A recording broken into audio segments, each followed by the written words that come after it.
भाजपा के लोग कांग्रेस में शामिल हो रहे थे। देखिए, लोगों का जो मन में भ्रम था, भारतीय जनता पार्टी पूरा भारतीय झूठ पार्टी हो गया है। सिर्फ हिंदू मुस्लिम की बात करते हैं, भ्रम फैलाते हैं। किसी का अगर भला किया तो बता दो। बंग समाज के लोगों को भी मैं संदेश देना चाहूँगा कि यही कांग्रेस की पार्टी है जो इंदिरा गांधी की सरकार थी। जब बंग समाज के ऊपर आफत आया, बांग्लादेश में आफत आया, तो इंदिरा जी ने दहाड़ के बोला कि सिर्फ किसी भी हालत में हमारी सीमा में आ जाओ, पूरी सुरक्षा से लेकर आपकी विकास तक का पूरा मदद करेंगे।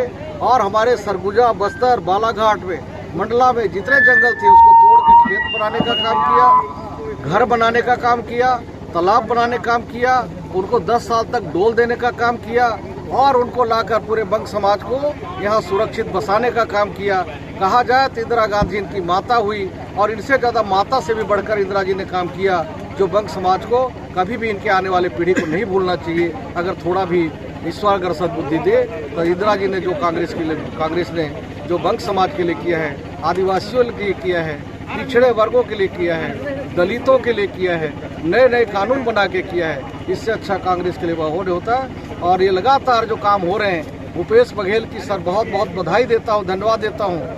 ये नौजवान आज के पढ़े लिखे लोग, कांग्रेस में हो या भाजपा में हो, और पढ़े लिखे नौजवानों को बहुत ज़्यादा दिन आप गुमराह नहीं कर सकते हैं, क्योंकि ये किसान के बेटा हैं। और किसानों को भूपेश बघेल ने 2500 रुपये क्विंटल धान दिया, धान का कीमत दिया, वही 2640 दिया। और आने वाला समय में जो अगले साल होगा बरसात के बाद, वो 2800 रुपये धान किसानों का खरीदा जाएगा।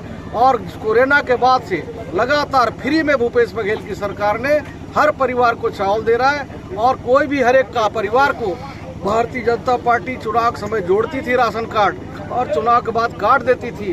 अब कांग्रेस की सरकार लगातार जोड़ने का काम कर रहा है, किसी का काटने का काम नहीं कर रहा है। और सारे सरपंच और सचिवों को निर्देशित किया गया है कि किसी का भी कार्ड न छूटने पाए।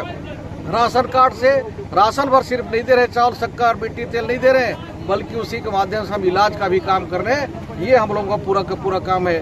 साथ ही आंगनबाड़ी दीदी लोगों का, आंगनबाड़ी कार्यकर्ताओं का, सहायता मिनी कार्यकर्ता का, सहायिका का भी तनख्वाह बढ़ाने काम किया, 10,000 तक किया। वहीं हमारे मितानिन दीदी जो थे उनको भी 2250 रुपये महीना बिना मांगे करने का काम किया।